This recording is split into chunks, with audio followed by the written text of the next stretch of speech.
Everyone. Hi, this is 𝗫𝗀𝗃𝗀𝗃 here with Tish Talks Tech, and today, guess what? We have a very special guest from far, far away with us. It is Karl-Erik Stenfors. Can you believe it? World-renowned Karl-Erik. Welcome, welcome, welcome. How are you, Karl? I already know how you are because we've been talking. Thanks a lot for having me. This is a real honor to be invited to your show. I've been looking forward to this like a kid.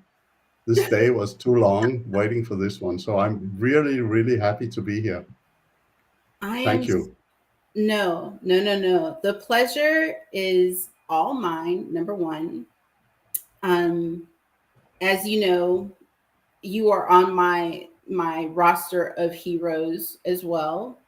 And I'm so happy that you're here. Just completely happy. And you have no idea. I've been planning, and I always write down, I'm like, who has really been impactful to the space, right? And you among many, but you have really put a lot into this space. And can we just get you to introduce yourself? Because if I do it, like I say every week, we only have an hour and I'm just going to fangirl, and I don't want to do that. So do you mind? I don't mind at all. I'm Karl-Erik. I'm a retired IBMer. I retired from IBM in 2011. After that, I went back to the university to do some political science. And then in 2015, a private university contacted me and said, can't you come and teach? And yeah, of course, I said, yes, I can do that. And then after that, I got to a second one and now to a third one. So I'm in my 8th year of teaching academics, which I've never done before. I've been teaching since my very, very first job as a systems programmer, but it was always colleagues or clients or what have you. So now it's academia. So before that, I started my career in the mainframe space in the end of the 60s, beginning of the 70s, almost by coincidence. I was trying to become a mechanical engineer, and it didn't go too well. But at the school, they had this humongous thing called the System 360 Model 75. And I got to talk to some of these guys, and they talked to me about how they modified the operating system stuff. And I said, oh, that sounds good. So that's what I've been doing. I was a systems programmer for 15, 16 years, where I wrote a lot of code. Not a lot of applications, but a lot of code into things like HASP, MFT, MVT, DS2, a little bit into VM also, but at the time we mostly used VM as a tool to drive or test MVSs and so on. Then I went to Africa for a year to help a big company install a computer, which never arrived because the day we bought it in Europe, they introduced license for these things, so I never saw it. So I went back to Denmark, and later I understood it got in there. Probably the world's smallest MVS system, small 145 or 48 with 4 or 6 disk drives, I think they were running. Then I joined a company. I joined what you would probably call a cloud provider today, a systems bureau, where money was tight. So we wrote all our own code. We didn't install RAGF or anything. We wrote our own based on that. And we wrote a lot of other stuff. We used the HASP and DS2 as the drivers of our system. Very easy, understandable code, and very easy to modify. Then one morning, telephone rang, and a guy from Amdahl asked if I would like to come and join them as a software specialist. And I said, yeah, why? I'd been a system programmer, so why not? Why not? And that was the days when they introduced what was called the MDF, Multiple Domain Facility, which was basically a pre-runner for what we know as 𝗪𝗺𝗷𝗱𝗏 on the IBM side. So we introduced that, and then between Christmas and New Year in 1985, late evening, I got a call from a bunch of IBMers that had been partying a lot. I didn't take it very seriously, but they said, why don't you come and join us? I said, oh yeah, let's talk after Christmas. But it ended up that I joined IBM in what was known at that time as the Field System Center, which was basically a second level support that were in every single country. I started writing RedBooks. The first one was the 3090E, where the 𝗪𝗚 prism was introduced. And ever since then, I've been writing RedBooks up until my retirement in 2011. One of the good things with IBM was something called assignments, right? You could go on assignment. So I went to London for 3 years, where I ran what was known as the early support programs for hardware and for IBM operating systems. Then back to Norway, where I participated in the execution of the Lillehammer Olympic Games as responsible for capacity and performance with a bunch of really, really, really good people. You know, they had this traveling team, and then they had some locals like myself. Really interesting, because, you know, that project starts on a specific day at a specific hour. Mm-hmm. And if IT is not ready, it's going to happen anyway, right? So right. This is rigorous testing. And then 3 weeks later, we pack it all up. And this worldwide team will just travel to the next location. And the rest of us will go back to our normal job. Then came along a second assignment in Montpellier, where I came to help introducing the parallel sysplex to the world. You know, IBM had changed technology, and one of the challenges was that these new technology boxes were much smaller, both in terms of footprint, but certainly also in terms of capacity. So parallel sysplex was kind of put in place to roll that one out. So we spent some years working with customers trying to get them into this. Right? And then eventually the past came back and bit me, because the place where they ran the early support programs was being closed down. So they asked around, and I said, yes, I can do that.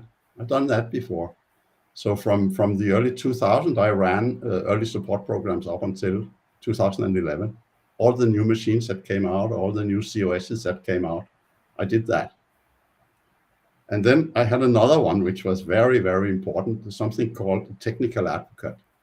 So I became a technical advocate for a very, very large customer, probably the biggest customer in Northern Europe, where I was linked directly from the lab to the customer, nobody in between.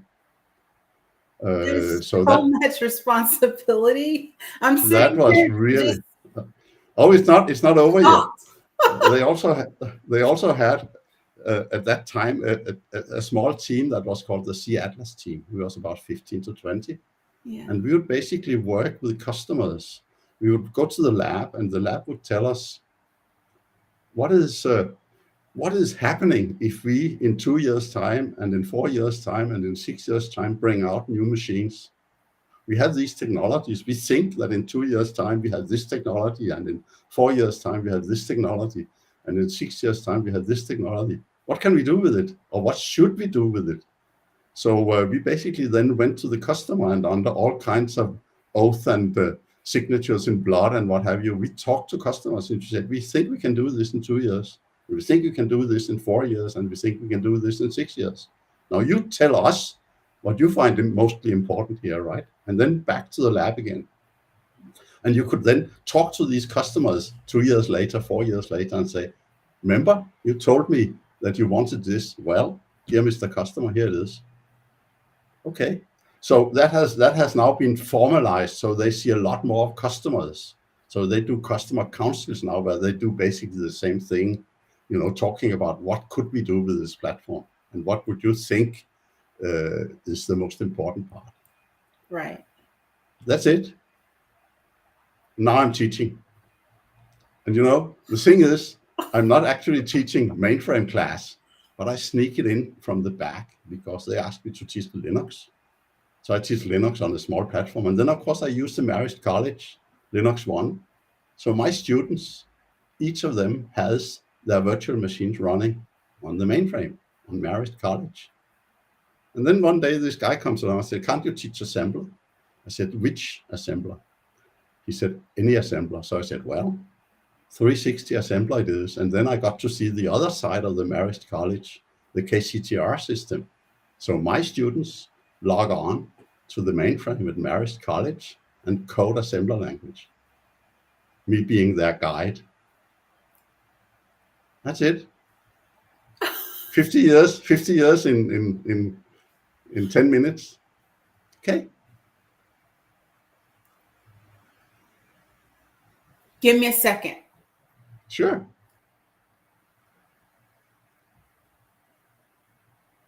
Okay.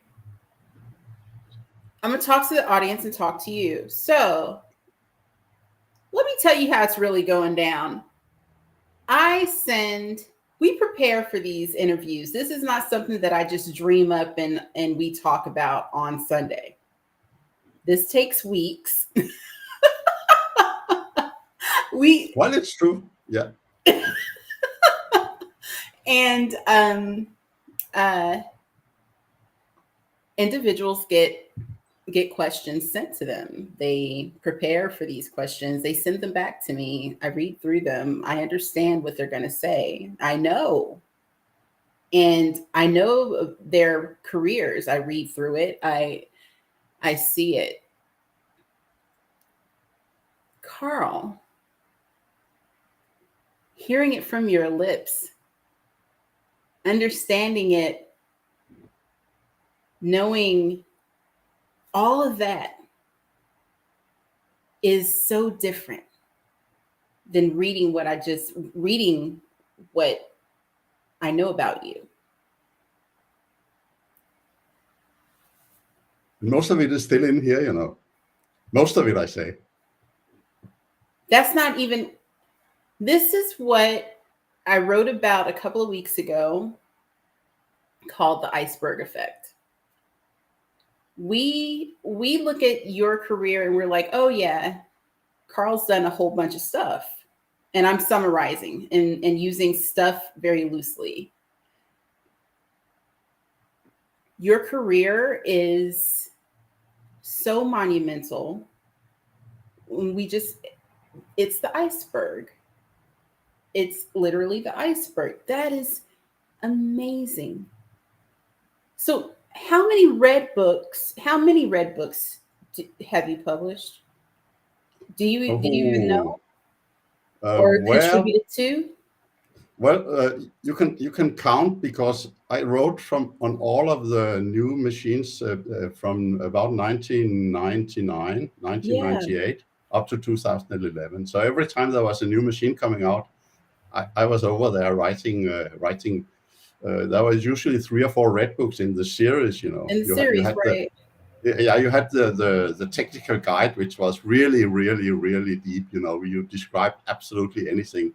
Then you had a technical intro. Then you had a connectivity guide. And sometimes you also had something to do with the how do I say that? The configuration, how to configure these things, you know, because every new brought out new things, you know. So it was very interesting because we got to meet the designers for each and every one of these RedBooks. The really good guys came out of the lab and talked to us. And then, of course, we wrote the book and had all the technical details verified. So that was really, really, really nice. Because we got to work the stuff, right? Before the box was announced, we had one over in Building 8 in Poughkeepsie. And we could dance around it and do anything we wanted to get to know it really in deep and then, of course, talk about it. Make it sing. make it sane and make it understandable, because, you know, the RedBooks are not really, if you will, IBM books. It's the books of the people who have their names on the front page. Great experience. I can recommend it to anyone who wants to do that. go write the RedBooks, because this is where it happens. This is where you get it. And since we are talking RedBook, let me mention a set of RedBooks called the ABC of System COS Programming. 13 volumes. If you want to get started with the mainframe, that's where you get started. Just get on page 1 in volume 1, and when you have read volume 13 on the last page, you're not an expert, you're not a specialist, but at least you know the game plan. You know where you are, and this is a really, really, really nice thing to do. It's not the only thing, because you need mentoring, you need somebody to teach you, but it gives you a very good background for what this platform is all about. Right. When that's so funny. When Dr. Cameron Say came to me last year and said, can you help us to teach the new ones how you learned? And I said, are you sure you want that? Are you sure you want that? And I'm sure he was sure. And he said, yeah, can you? And I said, okay. And the very first thing was, okay, you guys, you gotta open up a RedBook. Let me show you how to do this. And that was the very first thing, one of the very first things. And it's integral, because you have to learn that. You got to learn about principles of operations. You have to learn how to research, because you have to get comfortable with reading documentation. It becomes a part of you, and learning how to deal with supplementary information. And just when I was reading all of the things that you had done, and that's not even all of the things that you had done. I was sitting in my bed. I was sitting in the middle of the bed, and I was reading through, and I was like, the entire career is just amazing. I was so overwhelmed. I just couldn't. I'm not going to go there. It's okay. Okay. So I really like brilliant people. Thank you. Anyway, I want to talk about our second thing. I want to talk about how you feel about cloud, because rumor has it that cloud seems to be a hot topic for you. Can you elaborate, please? Well, cloud is not that new, It was actually called VM. It was called VM, and we are talking early 1970s, right? So to me, my students ask the same question, and from a non-technical point of view, cloud is access 24 hours by 24 hours with unlimited resources. Yes, that's what cloud is all about. And then you have the technology behind that, and the most important technology behind cloud is virtualization, because without virtualization, there's no way you can do this, right? So having a good virtualization implementation is extremely important. Don't pay any notice. I'm alone at home. It's my telephone calling. We actually have a fixed line. No. So virtualization is one of the key players in the cloud space. That's my take on it. And let's not go into much detail, but one of the concepts that I like a lot is what you call hybrid cloud. So where you have a piece of the cloud at home, like if you're a bank, do you really want your DB2 database with your customers go into the cloud somewhere other than in your own home, right? Just an example. On the other hand, there's a lot of stuff that you could run anywhere else. Very often I hear people talking about very strange our pay, our salary system is very often run in the cloud outside our own home. But a lot of other stuff could also go in there. Things like you talk about deployment of Kubernetes containers, stuff like that. You could easily do that. You know, it's not that new either, because back when I wrote one of the RedBooks I wrote was actually a RedBook where we tried to figure out how we could run COS and then Linux, VM with Linux on the same machine and have them talk to each other using what we called connectors in those days, but now today it's probably called application interfaces. You know, so we built a Linux system where we actually had customers running the Linux system on one side of the mainframe, connecting into DB2, MQ series, CICS, IMS, etc., etc., etc.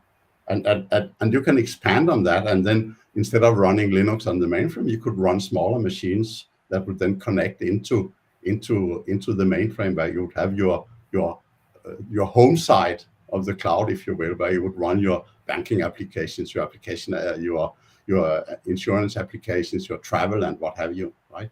But completely going into the cloud with a big mainframe infrastructure, I do not believe that to be feasible, and I don't believe that to be possible.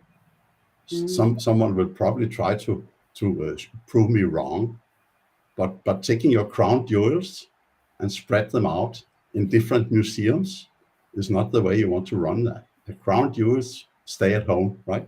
Mm-hmm. That's my take. I mean, it's a very long discussion, and there's a lot of technology going into that. I have a very bad example of that. A big outsourcer here in France runs this cloud service, and he says all of our stuff is in France. And then I think it was about a year ago, I had a big, can I say, cock up, because there was a server in Philadelphia in the US that screwed up, right? So how can you know where your stuff is? Yes, there's a lot of regulations in the public space that says that these data cannot leave the country. So, but apart from that, there's a lot of other stuff that can happen in that space. I don't think the model is mature enough yet, but we can get there. Can I give you an example? Did you see the Lego thing with the C16? Mm-hmm. Now you can buy a standard 19-inch rack, and then you can buy pieces from IBM, the C16 infrastructure, and stick it in to a 19-inch rack and run Linuxes, and not just one, but thousands of Linuxes on that machine, including, of course, the Telum chip that runs also some part of your artificial intelligence execution. Here, that is what you call mature, and these could probably be installed out of your home after your home on top, if you know what I mean. So the cloud model as such, I think is pretty good, but it's not new. We did that back in the 70s and the 80s. I didn't say that, but what we went after with this service bureau, we had two 155, 370, 55 machines with the virtual DAT box installed, and we went to small customers and said, why don't you get rid of that, and we'll install some remote terminals, and we'll run your workload, and you can do your work from terminals, card readers and line printers, etc. So the idea is not new. It's just that the technology is much more developed into actually doing these things today, right? Mm-hmm. So yes, cloud is good, but you have to have a straight mind when you select what to do into the cloud and what not to do into the cloud. Right. But the model, of course, can be used entirely in-house. No problem with that. It's just a delivery model, if you will. Mm-hmm. The right tool for the right job. Absolutely. That's what we always said about the mainframe, right? Mm-hmm. Mm-hmm. Mainframe can't do anything, but can do a lot. But it can do it all. Yeah. Yeah. I love that. I like that a lot. So our next question, let me see here. I want to talk about, so with cloud, we have that covered. What about advancements? Because there's some other things that are going on. What do you think of, what are you thinking about within the next 5 years? How will mainframes advance? Or how can we maybe mesh distributed with our mainframe technologies? Well, the first one was this C16 Lego, if you will, where you could actually buy something. But I mean, there are some very clever people working for IBM. I don't know if you read some of the 𝗪𝘀𝗽𝗏 stuff on the Telum chip. There's also Charles Webb, and I can assure you that there's at least another 2 or 3 mainframe machines in the cooking, right? Mm-hmm. And one thing, of course, is the advancement of the technology itself. Right now they are at 7 nanometers, and the next one will probably be smaller than that. Be smaller in terms of size. Look at the Telum chip, 22 billion transistors on the chip. The next one will have much more. And what does that mean? That means that we can keep the architecture. We can be true to the architecture, but we can do some very smart things inside of the machine. I don't know how much you have been looking at the last versions of the mainframe coming out, where they are using things like out of order calculation, out of order execution. They do symmetric multi-threading and all of that, and they can do more. The Telum chip is a good example, because you have this artificial intelligence on the silicon. Right? The other one that comes to mind with the C16, and again it's 𝗪𝘀𝗽𝗏, is the virtualization of the caches. It sounds so simple when you look at it, but these are the only guys who did that. Absolutely amazing. So these guys will continue developing their ideas, and of course we talked about it, influenced by customers. What do customers want to do with this very advanced technology? So to me, there's no doubt the mainframe is here for the long time. It's not going to go away anytime, because it can't. Mm-hmm. I ask my students, what do you think will happen if all the mainframes in the world stops right now, just in this second? Big silence in the class. And I say, you're absolutely right. Nothing would happen. We wouldn't travel. We wouldn't have a bank. We could go to the supermarket to get food, and so on and so on and so forth. We couldn't pay our taxes, which is probably a good idea. But you know, all of this perspective. So with that in mind, how could they stop this? Of course they can't. And here's another key that is a red button. There's something called COBOL, Common Business Oriented Language. It basically runs the world, and has been for years and years and years. I say COBOL in front of my students, and they go, and I got somebody wrote something. Catalano, hi Catalano, very good. So COBOL is running the world. I tell my students COBOL, and then they don't get it. I said, take out your banking card and stick it into an ATM. Where do you think your account information is when you want to take out 20 euros? Yeah. And they look at me again and say, well, that information sits behind a mainframe, running a COBOL program, accessing a DB2 database. That's where your account is, right? There's no way they can change that. COBOL rewrite, you must be out of your mind. I'm an engineer. If it is not broken, don't fix it. And it's not broken. Yeah. It's been working for ages and ages and ages. For sure. Excuse me. That is certainly the case. So how do we fix people? How do we fix the problem that people aren't able to learn, or be exposed to COBOL in its flavors. How do we fix that? Well, when I tell my students what a good COBOL programmer gets right out of college in the US, Yeah. they kind of listen. No. Oh. And I say, well, it hasn't hit France yet, but it will. Eventually it will. I've seen that.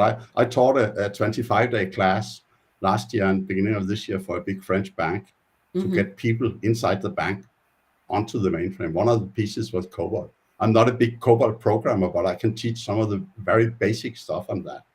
If you want to learn COBOL, talk to Dr. Say. He knows how to teach that. And others. I mean, and so the basic question is how do we get people to do this? We have been discussing that a lot. You know, there's the consortium that you're also a part of in the US, where we have some very, very brilliant people thinking about this. I'm working on a very, very small scale with two people in Norway, two ex-colleagues, Hanne and Lars, and we are looking at that consortium idea also over here, because we have in those countries, they are smaller countries, but they have some what you would call important infrastructures for the people, including myself. My salary, my part of my retirement pay comes from a big installation in Norway, and they are considered important for Norway, and they run out of people. And you know why? Because they said, well, we're going to go off the platform. They said that in 2023 we're going to go off the platform. So you guys, you're not that important to us anymore.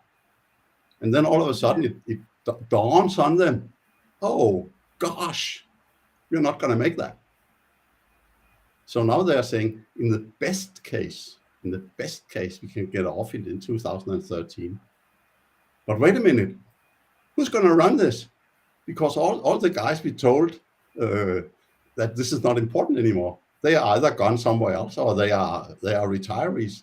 They have a database administrator 75 years old, right? So how do we get young people onto this? We are discussing that. I think there are a couple of things. We talked about the RedBooks. There's the 𝗪𝗔𝗍𝗄, but there's also another thing close to my heart: mentoring. Yes. So these installations that are lack of people, mentor all the time. Find some bright younger people, not necessarily 20-year-olds, but 30-year-olds, 35-year-olds. 40-year-olds. 40-year-old, absolutely, because now people are working into their 60s, right? So if you can find people that have a span of 10 to 15 years, you can teach them. You can teach them this thing and share your enthusiasm is what I think is the most important. So, but you cannot do online classes and nothing else. It's not going to work. It's not going to work because there's no enthusiasm. If you have a mentor, I mentioned the mentor that I knew 50 years ago. He instilled in me a number of things. I was very, very young as a systems programmer, and the guys ahead of me left the company, right? So very young, I was thrown out on the deep end, and I had this guy behind my back. He was an excellent assembler programmer, but he was also a very, very tough guy to work for. But at the same time, he had a soft heart. So we are still in touch, because he instilled some of this. Because I think a lot of the mainframe stuff is the technical side, but there's also the culture, right? The culture surrounding me, and he taught me that. He taught me that. Can I take an example? Please. We got a very, very early version of CICS. It came on a tape that we would load down on 2314 disk drives. At that time, we had our own home-written online monitor that would go online every day and gather data for processing. You had batch window at night and so on, right? So we tried to take that and run that inside of CICS. And we got it working, but we lost all the data. And in those days, when the data was lost, it was just the pointers that were lost. So we used this wonderful program called SuperSAP So we basically mapped the disk to find the data, and then we reconstructed the pointers. So we found all the data again. This guy drove that, and he said, if you have a problem on the mainframe, find out how to fix it. Then make sure it doesn't happen again, right? And then if there are any people to be punished, we go and do that. But get the thing back and make sure it doesn't happen. This is the culture of the mainframe. If something goes wrong, we'll bend over backwards to understand what went wrong, and we'll then fix it in a way that it will not happen again. There's a gentleman in Poughkeepsie called Bob Clark. He spends his days looking at what happened to my mainframe in the last 24 hours. And when I say my mainframe, all of them, because all of them have this call home feature, right? So he studies that, and that's what he does. Excellent, excellent guy. Something goes wrong, find out how it happened, fix it, make sure it doesn't happen again, right? Big thing about the mainframe culture. Right? So the culture together with the learning, I think, is extremely important. Very, very important. Also, this separation of tasks. You talk about system programmers and developers and what have you. And even today, when people talk about front-end programmers and back-end programmers and all of that, we can do that, no problem, right? So getting people to learn is a human effort from us to get these young people onto this one and share our enthusiasm. Explain to them how wonderful this thing is. And I see PJ has put a lot of stuff up there, and this is the kind of guy we are talking about, because he's just a kid, I don't know, he's probably not. He's just a kid, but he's got it. Have you seen some of the stuff he does? Yes, I love it. Excellent. He's been on the show, and this is excellent. This is absolutely excellent. Smashing. Get that out to the kids, and then of course you have to pay them, and pay them well. Because they are your crown jewels. Started. That's it. That is it. You know what? When I first, a little while after I started taking my journey a little more seriously, I went to my mom and I said, "Ma, I don't know if I'm gonna really learn this." And you know what she told me? That I'll never forget. I don't think I've ever told anybody this. Well, I'm telling you, it's our secret and the rest of the interwebs now. She said, you remember that lady that taught those monkeys, these are her words, those monkeys how to sign? And I said, taught the monkeys how to sign? She said, yeah, look up the lady that taught the chimpanzees how to do sign language. It was like a whole study. And I said, oh, okay. So I looked it up, and I can't remember the scientist's name. Oh, it's an English lady, I think. Yeah. And she said, if they can teach monkeys how to do sign language successfully, and they can have a proper interaction, and this can be an entire documented thing, why can't you learn? Why can't anyone learn something like how to do code, how to draw, how to sing, how to read, how to do anything? And I said, Ma, I'm so liberated now. It literally just made me feel so much better. And I started taking my journey a lot more seriously. It's a big deal. It's a big deal. And the problem is, I guess, for the mainframe is that it's not something you just do over the weekend. It takes a while. It takes practice. And that's why you have to have mentors that drives you and kind of honors your efforts, right? And help you. to put you in the right direction. I think that is extremely, extremely important. And basically, as we talk about, there are two sides to that. There's what you would call the system programmers, the administrators, and then you have the developers, COBOL developers, preferable, but also, of course, assembler developers. Because if you can't do it in assembler, it's not worth doing, you know. It's not worth doing it. No, it's not. If you can't do it from scratch, you can't microwave it. Can't do it in assembler, it's not worth doing it. Absolutely not. It's not worth doing. That's right. But it takes time. My first teacher on assembler, he said, if you can write 10 assembler statements a day, that works. That works. You intend. Yeah. That works the way you intended it to do. You have a great career ahead of you, right? And it doesn't break any. Wait. Let's caveat. And it doesn't break anything else.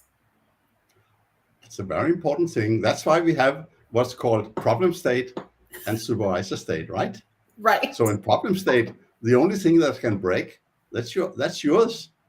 All the rest of the stuff, COS and the architecture will take care of that, right? This has been with us since the 360, right? The very clever design of these guys took care of that because they thought this machine is going to be so powerful that there'll probably be more people using it at the same time. So we have to protect them from themselves and from each other, right? So that's and now my red button, it's even better when you do VM, right? Because on VM you can run your own copy of any operating system, and if it breaks, it's just you. Just you. It's only nothing else. Spin it up and tear it down and start all over again. And go and do your errors and make your mistakes because you are the only one that's going to pay for this. Right? Yeah, that's right. That's right. I love it. I love it. I want to talk a little bit about now. I don't want to embarrass you. You can't. I can't.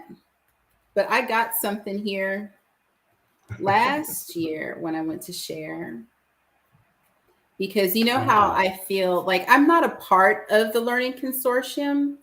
I think it's a very good idea because I feel like, you know, hey, let's try to solve the problem. But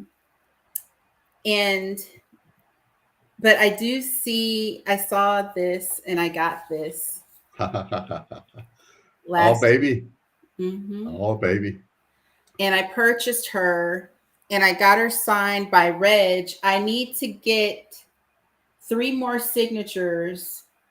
I understand. So I'm going to have to come all the way to France, which is not a problem. Please do. Please do. And we're going to have to hit a grocery store and cook, you, me, and your wife. Yes. And then I have to get Cameron's signature and I have to get David's signature. But Introduction to Enterprise Systems. If you all haven't purchased this, where did I get this? I think I got it from the publisher. Yeah, the publisher has a website where you can find it. Yeah, it's full of pictures. It's a short read, and it gives you, like, in really simple English, what you need to know really quickly. And if you're interested in what you need to know, introductory style, this is it. So I would suggest getting it. Introduction to Enterprise Systems. I've had mine for a year. I keep it in my library, my little home. But yeah, tell us about this book. Well, this is interesting. You know, Dr. Say has been teaching mainframes forever, and he's onto this. You know, and so he gets this phone call from the publisher. Yeah. About this, and then he starts digging on the internet. I didn't know him before. I didn't know Reg either. I knew about Dave. I knew about David Boyce because he was very key to Linux on the mainframe. Yeah, he's a very, very key. God. Sign Nomini is his company, and his colleague 𝗫𝘀𝗽𝗏𝗏.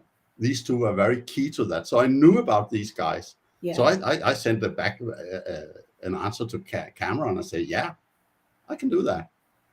Well, I think I can do that, I said. So we started then a number of meetings where we drew up. When I do a RedBook, I start with the table of contents, right? Yeah. So what do we want to go in there, right? And then we basically started from scratch with each of the chapters, where each of us would take a number of chapters that we would then write up, and then we would exchange, so that we could have we don't have the same writing style, that's obvious, but we would try to work together so that it looked a little bit like we had all four written all of the stuff, right? Which we didn't, but that was such a great experience. I really enjoyed that. And I got to meet these three guys. They are absolutely out of this world, all of them. And they and very different, right? If I may try to convince David to come onto your show, he has a way of looking at things that are, he calls himself a CVM systems programmer. But it is much more than that. And also 𝗫𝘀𝗽𝗏. These guys are, we are standing on their shoulders, to see what's coming behind. So we got it written up, and we had a lot of meetings on that, and talked to the publisher from time to time, and finally it made it, right? So here it is. And I appreciate your comments. I've given to a few people. I gave it, as I said, to my first mentor, and he liked it a lot. Oh, so I bet. It was great experience to be, and I'm very honored that these three guys would actually work with me, because these guys are so good. They're very good. Reg is up in Canada, and Cameron is down on the East Coast, and so is David, as far as I understand, right? Mm-hmm. So we never met. We meet on almost every Saturday. We spend an hour or so Saturday evening for me, where we talk about this and other things, about our lives and mm-hmm. what have you. So very enthusiastic crowd to work with. Really good. Does your Zoom meeting blow up from all of the brain power? Because that's a good one. I would think. Well, we are very timid people, No, no, you're not. Yeah. We are. We are very. We are like mainframers, right? Mm-hmm. We take the back seat. We do our work. We don't go on the front page too often. Yeah. Only when things break down, right? And then they say it's a mainframe problem, right? Have you ever seen that? Yeah. Of course it's not. It's a human problem. It's a human problem. Right? It's a human problem. Absolutely. Yeah. It's a human problem, right? I have another one for you. I worked in Norway. We worked in Norway, and every election for a number of years, IBM was supplying the counting and all the stuff that goes with it. And a few years later, they didn't do that anymore. When the system broke down, guess what happened? What? We called IBM, because everybody thought IBM was still doing that. And we said, no, we have nothing. We have nothing to do with that. It's just somebody else. It's right? Somebody else. Yeah. Yeah. That's so funny. So is there going to be a part 2 to the book? Well, we are discussing that. And the working things that we are looking at is virtualization. Mm-hmm. Because as we talked about, this is important. Yeah. Right? And virtualization didn't come along with VMware, right? Right. A lot of young people think that, oh, VMware, oh gosh, that's great. Virtualization was on the thoughts of IBMers in the late 50s. Mm-hmm. In the late 50s, right? Yeah. And then, of course, they had this initiative going through the virtualization. Well, I should say resource sharing was on their minds, right? So you had the Multics project up through the 60s that basically didn't do a lot, but that created Unix, right? That created Unix. And then, of course, Dr. Blau at IBM came up with the idea of virtual memory. Okay. So they had to create a box that could take a virtual address and translate it into a real address. Okay. Because you couldn't do this in software. It was too slow, right? So they created this box, and as I said earlier, we bought a couple of these boxes for our 155s, because although the 155 was a 370 machine, it didn't have virtual memory. So we actually added. They came with this big box that they put into one of our things. So virtualization came along from that, and of course, out of that came this wonderful product that's called VM. This is probably the best operating system ever created, bar none. With a little word, I think I gave it to you. Yeah. There was something called HASP that became JES2. That was basically written by a guy called Tom Simpson down in Houston for the Moon program. That is a brilliant piece of software design and software thinking. So we used that a lot when we modified it. We used this idea that Tom Simpson had and did that. And then, of course, he went to Amdahl, where he wrote another operating system. So brilliant people. So virtualization is probably a theme for our next book, or maybe we'll do a second version of the first book. Because remember I said the Telum chip has virtualized the cache structure. Wow, that will be worth an article. I'll probably get to the German guy who talks about it, and he talks about it in such a way that you think, well, this is really simple. It's not. It's absolutely brilliant. Very clever. And because you have so many processors now on the machine, you can't have them all running at the same utilization. So they would have parts where they don't use the cache a lot. So the guy next door can then say, oh, I use your cache for a little while and then give it back to you when I'm done, right? Isn't that simple when you look at the concept? Yeah. Nobody has done it before. And now that I'm onto it, have you seen the clock rate on the C16? No. It's beyond 5 gigahertz. 5 gigahertz. Nobody else in the world can do that.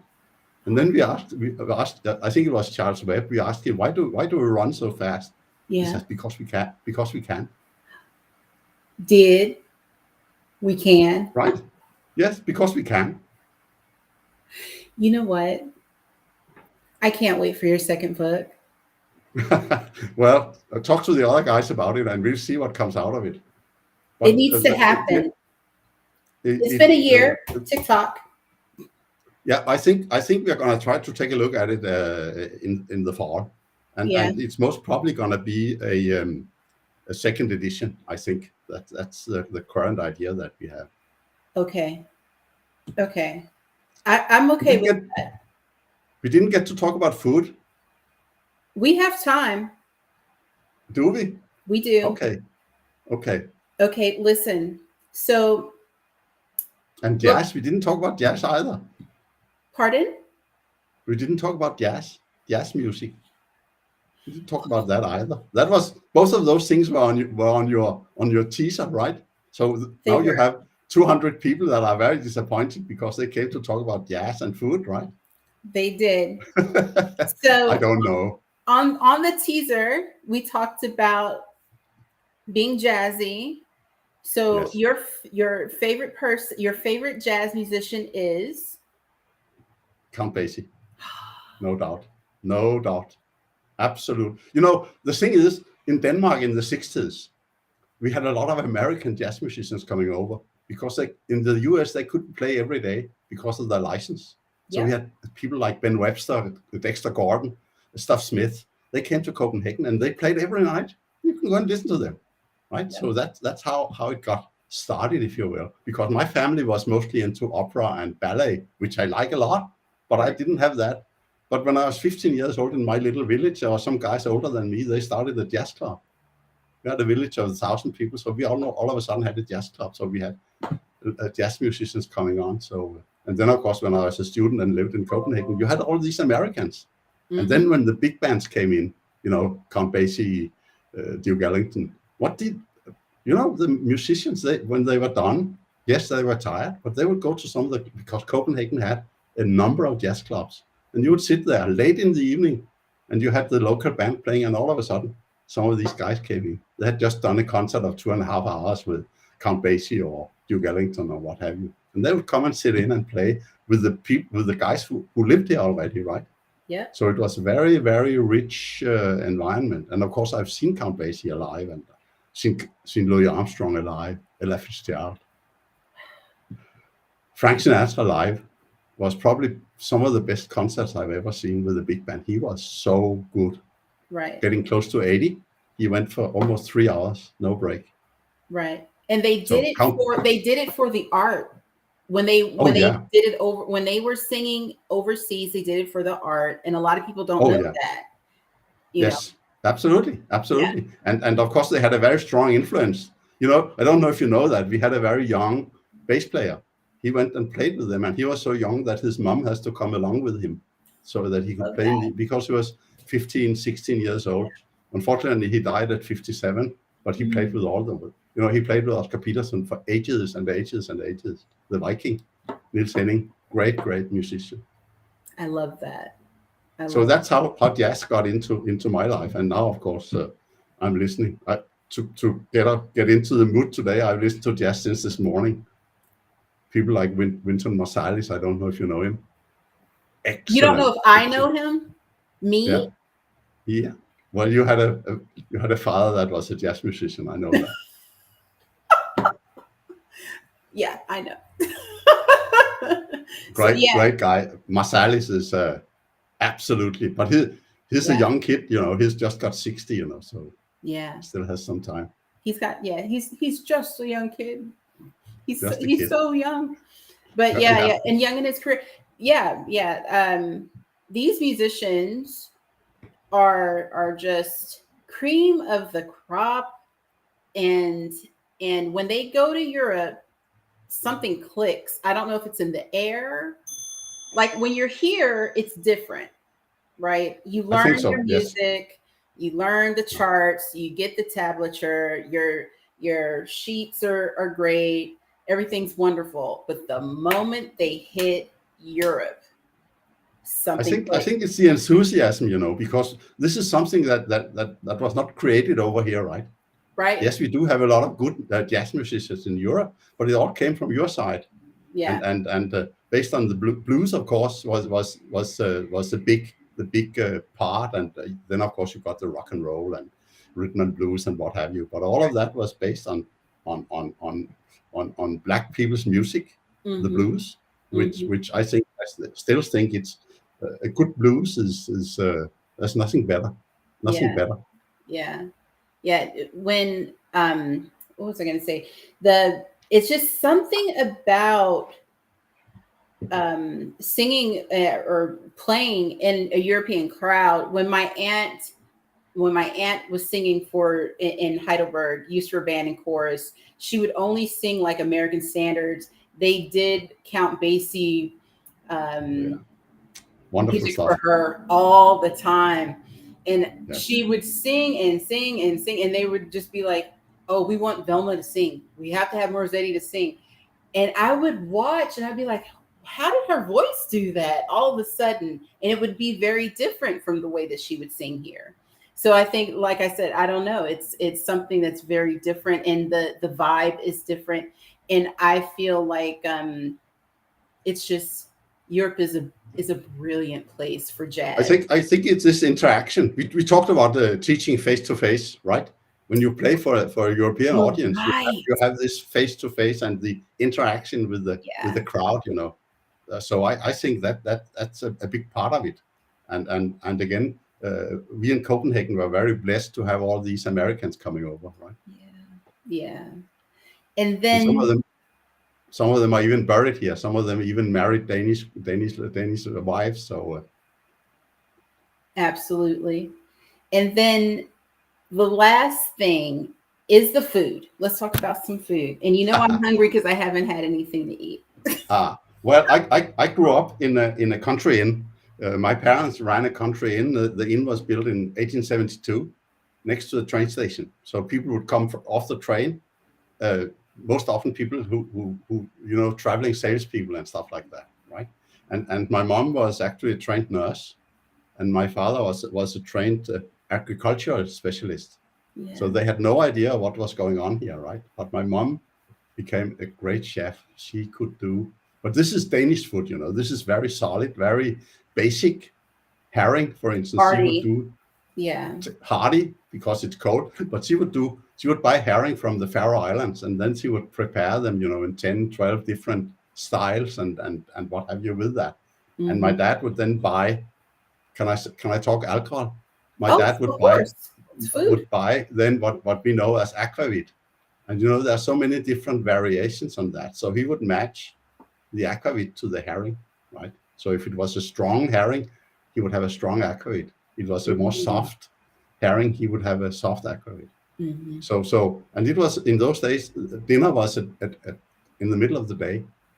So our hot meal was in the middle of the day, and my mom would cook all kinds of.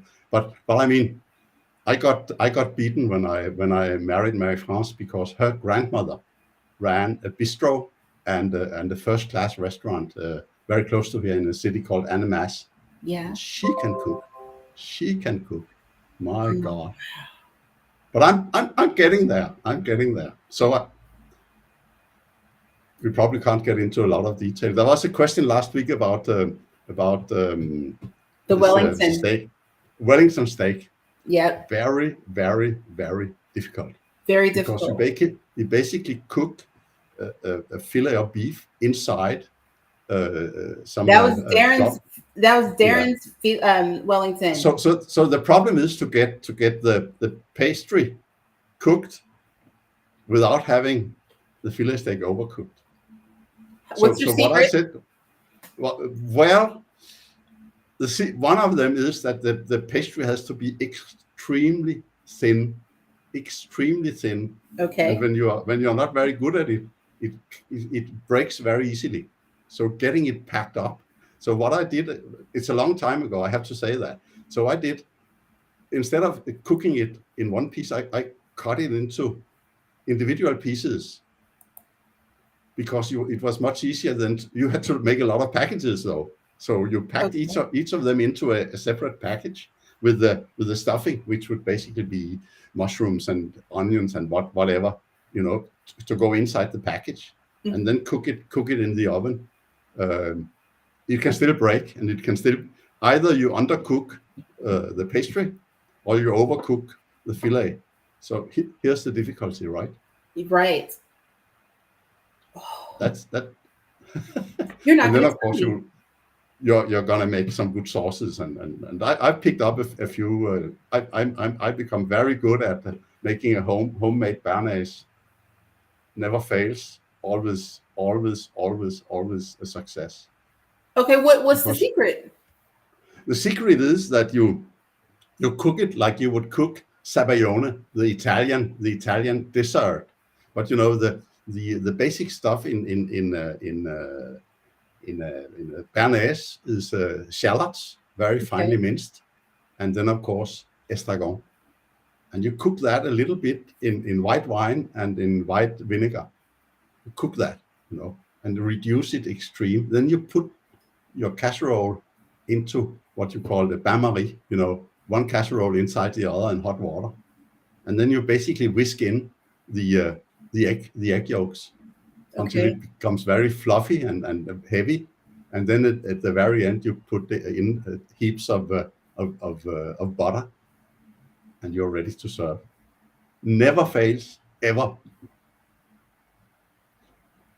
You put the butter at the end?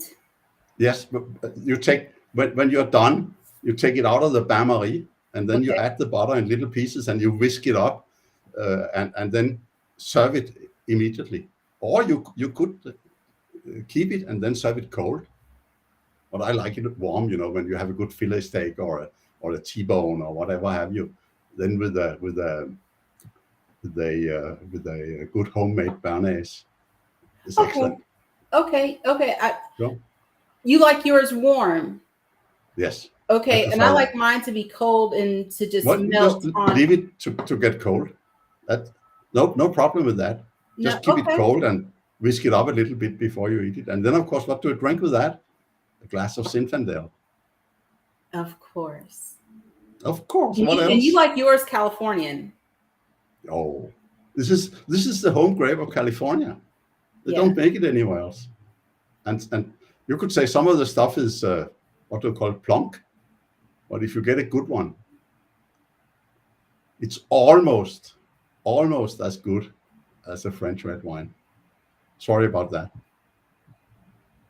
So okay, but which one is better?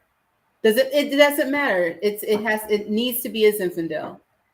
It should be a Zinfandel. No, as I said, in France they don't do the Zinfandel, but they do something else. They do a red wine called the 𝗬𝘅𝗀𝗃 that is made in the Rhone Valley, and this is probably the best red wine for any red meat, whether it's beef or game or what have you. And the secret is they are allowed, as one of the few places in the world, to add white wine into a red wine. You know, you're not allowed to do that anywhere else in the world. But because in the old days, when they made a 𝗬𝘅𝗃, it would take years and years to mature. So make it mature faster, they added a little bit of 𝗦𝘂𝗀𝗽𝗏. And I think they can still do up to 15%. And it's so smooth. Have that with the reindeer fillet or what's a bigger one than the reindeer? The one, the even bigger one. Moose fillet.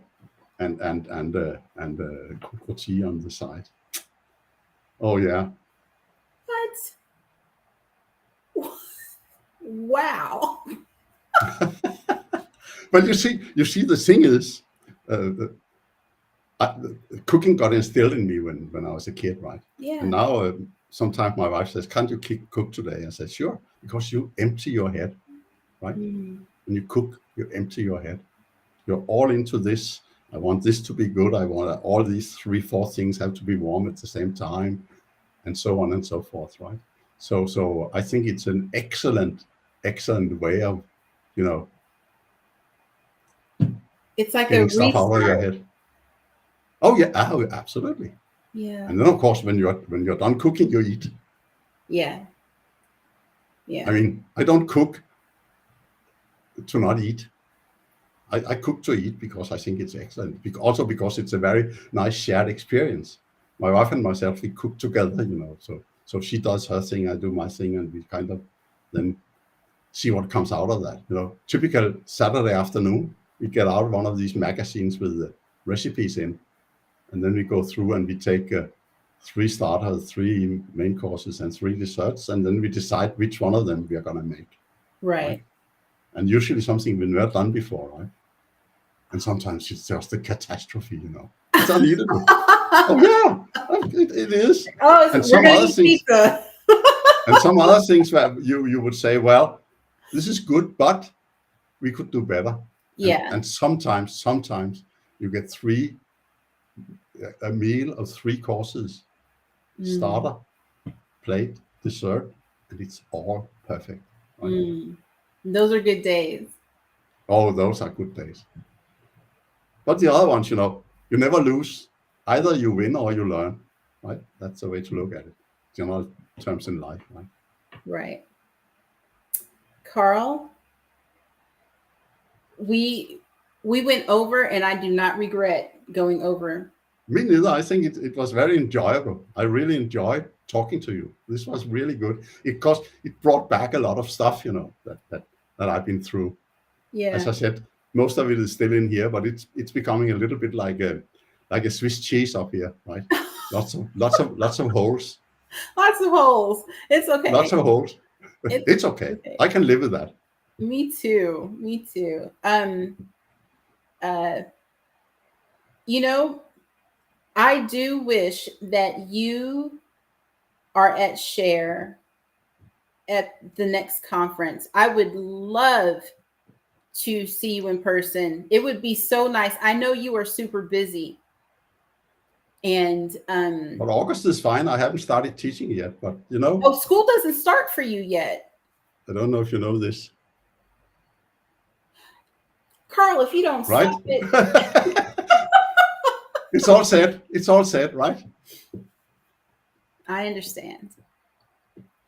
But if you have talk to your rich uncle and he can come and get me. I need a rich uncle. What you say? Well, you talk to one of your rich uncles and you tell them that I say. They're all gone, you know. I'm an old man. You tell them that I said I need a sponsor too. Yeah. So, no, I would love to be there. I've been to quite a while on these, but New Orleans is a dream, you know. Also because of what? The home of jazz. Wow. I'd love to sit on the Carré Français and listen to the bands playing in the small clubs. That has to be sometime else. Yeah, yeah. But I would love for like these students over here, for any of the students that are coming and those that are new to Z, to actually get to meet you in person. I think it would be so inspiring. I would love that because I like, you know, I'm retired. I teach because I like to teach. Yeah. And my university classes are young kids that are at the beginning of their careers, you know, and I'm really trying to instill into them some of this stuff that that information technology is all about. And then, of course, as we talked about, I sneak the mainframe in the back door. Yeah. So they kind of get to understand what this beast is all about, right? Right. So if you can find schools or anything, I'd be more than happy to come and talk to them. Great pleasure. That'd be beautiful. And I think, and this is my humble opinion, there's beauty in the basics. I think that a lot of folks don't understand that all of this new technology, they feel like, oh, I got to know this. I got to know this. And there's so much newness. But if you don't understand where it all comes from, you won't understand how to, you know, you can microwave it. But like you said, well, what about the assembler if you can't do it in assembler? If you know, Wow. And it's not saying that you have to learn assembler just to be able to work within the ecosystem. That's not what I'm saying, because we all have certain tasks. But it certainly is nice to be able to have a fundamental knowledge of what we're working with Z Systems, and to be able to navigate or at least be familiar with what you hear is a brilliant thing. So like my mama says, if you can learn to read, you can learn how to do this. And it's nice. It takes a little bit longer time, right? It does. That is because it is a very large ecosystem, right? It takes a lot. But I think with enthusiasm, we can get there. We just need to. I know CAM has this problem about big companies willing to say that they actually need people. Right? Is it a pride thing? Is that what it is? Like they said, we don't need it. We're going to get off. And now they need it, but they are not willing to come out in public and say that, because it could be conceived as being, you know, they have not done their job of recruiting new people, right? That's sad to say. I told you we had this mini consortium in Scandinavia, and we talked to a couple of customers, and you know, between the three of us, they're actually willing to say, yes, we need that kind of we need that kind of speciality, we need that kind of people, but going out and kind of say that in public, I think the problem is there that they do not dare to do that. They're afraid of the consequences. And yes, there's a lot of good work going on inside a lot of companies. I'm not blaming anybody, but I'm just saying that there should probably be much more focus on this thing here, right? Because the COBOL is not going to go away anytime soon. There are people developing in COBOL today. I don't know, there was a count some years ago about the billions and billions and billions of lines of code that are in COBOL and still being written, and the level of investment it has taken to get there, right? And there's no way this is going to go away. We have to fix the people problem. That's what we have to do, right? People. Enthusiasm, mentorship, right? People like yourself, because you are just a kid, right? but you have caught on to this Kinda. one, and your enthusiasm is what it takes, right? When you talk to students, doesn't it get them that you're really, really sharing your enthusiasm? Yeah, they kind of look at me like, "Are you really that excited?" And I'm like, "Yeah, this is me all the time." Yeah. I remember when I worked at IBM, people are trying to convince us. I say, no, I'm not here to convince you of anything. I'm here to share my enthusiasm for this particular platform, right? That's it. Because if that goes down, then there's no convincing. It's in front of you, right? Right. You don't have to convince anybody. The if you can get that there. enthusiasm. Yeah. The proof is there, right? It's right in front of your eyes. Yeah. Right? You're right. Thank you, Karl. Thank you, 𝗪𝗍𝗍. It was a pleasure being on your show. The pleasure is mine. I'll go ahead. Shared pleasure then. Yes, a shared pleasure. Yes. I'll go ahead and close our session then. Okay. And talk to our friends. So you all, what did we learn today? We learned that Karl is pretty brilliant, and he's been in the game for a very, very long time, lives in a beautiful place, and does some really amazing stuff. And can we please support Karl's efforts and high five, Karl? Just, I'm not going to do that. Also, Karl has a book they are working on, but Karl and his co-authors are working on a book that is going to come out pretty soon. So I'll keep you up to date with that. And I'll put the link when I update the YouTube channel. Okay. So all that will be updated on YouTube. Please don't forget to share, like, and subscribe because that supports the channel. And what else? Oh, and of course, you know that Share is August 13th through the 18th, I believe. So I hope to see you there. And that's going to be really amazing. And that's where people come and talk about Z Systems and all of its adjacents and all that. And if you haven't gone out to the Share website, you probably need to, because that's going to be pretty hot. That's like the mega conference for people that really are about that life on mainframe. So check that out. And what else? Next week is going to be pretty awesome. I'll tease that Tish Talks Tech feature pretty soon. So you guys just get out there and get these skills, because this is where it's at. And if you need a job, mainframe is where it's at. I'm telling you. So thank you so much for coming on. We'll talk to you soon. Bye. Bye.